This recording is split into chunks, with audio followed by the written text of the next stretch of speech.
Welcome to this Clusterbox tutorial. I'm Tom Weeks. I'm the developer of Clusterbox, and in this tutorial we're going to discuss the basics, just the basics of what Clusterbox does.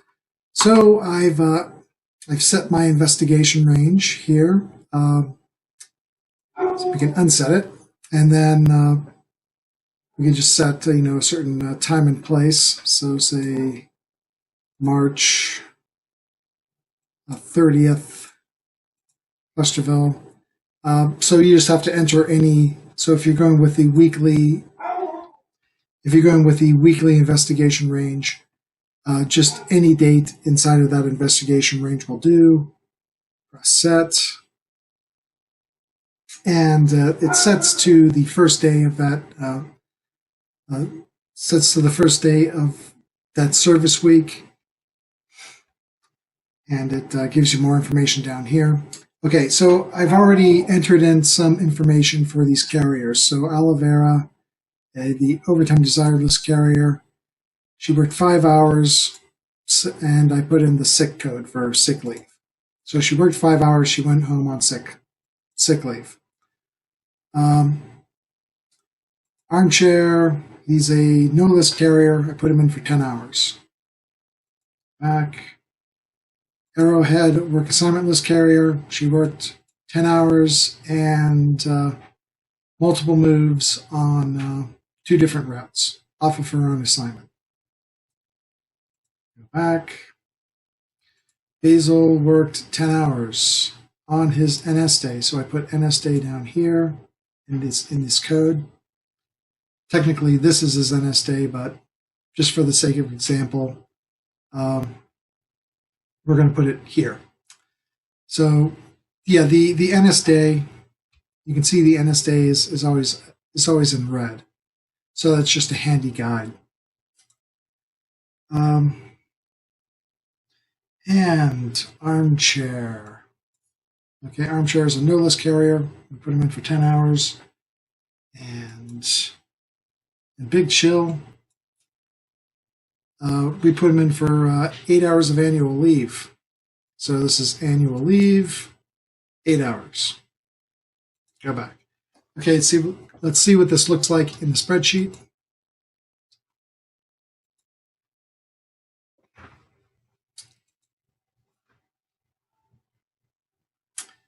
Here we go. So Big Chill, you can see that he worked 10 hours of work, 2 hours of overtime. He didn't work any overtime off of his route. If he worked overtime off of his route, that would be noted in these fields. But Big Chill, he had 8 hours of annual leave, right? But this spreadsheet doesn't track annual leave, so that's fine. So it's just going to be blank. Scroll down to work assignment list carriers. Okay, Arrowhead worked 10 hours. And you can see these multiple moves down here. Those fields denote that she moved off of her route twice. And here's a 5-digit route number, just for the sake of variety. And it shows you that she worked 2 hours off of her own route. Okay, Basil worked his NS day, worked 10 hours on that NS day. So his total overtime is 10 hours, and his total overtime off of route is 10 hours, since that's not his route. So say, hypothetically, that wasn't his NS day, and we delete this. So if we delete that NS day code or note, then it shows that he worked 2 hours of overtime and no overtime off of his route. So let's edit NS day, and we add NS day again, and we're back. 10 hours of overtime, 10 hours overtime off route. Scroll down. Okay, overtime desired list carriers. Okay, Olivera was sick. She worked 5 hours though, But because of that, because of she was sick, that note is there. That means we can't pursue a remedy for that because she had a reason to not be available. Again, if we delete that code, that's going to jump to 7 hours of availability. Why wasn't she, why wasn't she working? Oh, well. We can also add in different codes like schedule change. That does it. So if the code is schedule change, that will also zero out availability. All right, say, okay, so we have beer mug here, and this is kind of the standard thing that happens. Came into work, worked 8 hours and 25 clicks. This is his availability to 10 hours, and this is his availability to 12 hours. And that's reflected in the total availability down here. And also, if we go to summary, we're going to see all those violations summarized for Saturday. So there is, 10 hours of availability to 12 and 12 hours of off-route mandates, mostly because that carrier came in on the ZNS day. And these are going to be the violations right here. So that's what you're going to ask for in your informal meeting. You're going to ask for a remedy for those 10 hours of violations. Okay, one other thing to show you is, say this carrier antenna, he wanted to work, he was available for work, but he was never called in to work. So we have this code you can add to the spreadsheet called no call. So you add that, and boom, right there. He was available for 12 hours, and up to 10, he was available for 10 hours. But since he was not called into work that day, say it was a ZNS day, then these are,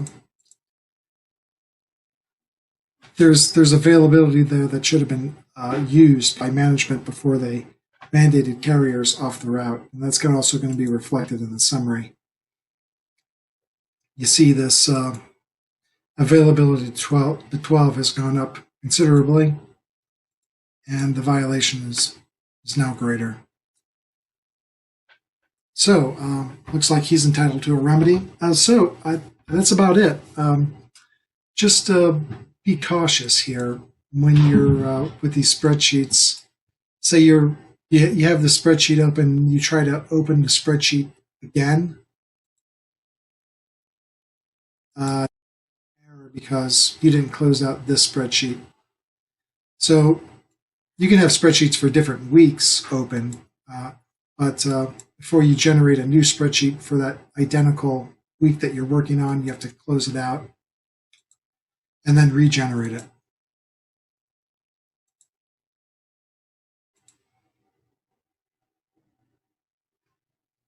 Okay. And there's really no violations here which are greater than 12 hours. Let's put one in for the sake of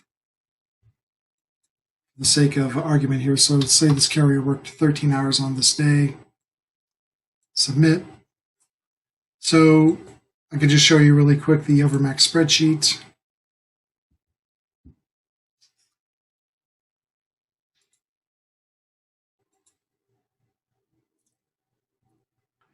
And yeah, there's going to be that one violation right there of 13 hours. See, it's going to show a weekly 5,200 because that's all you put into the into Klusterbox, but because this is going to add up those numbers. But anyway, there's a violation of here of 1 hour and 50 minutes since the overtime desired list, or since the no list carriers are they're entitled to a 12-hour day, which is 11.5 hours of work with lunch. So that's a 1 hour and 50 click violation. Okay. So those are the basics, and hope that sets you on your way with Clusterbox. Thanks for watching, and happy union stewarding.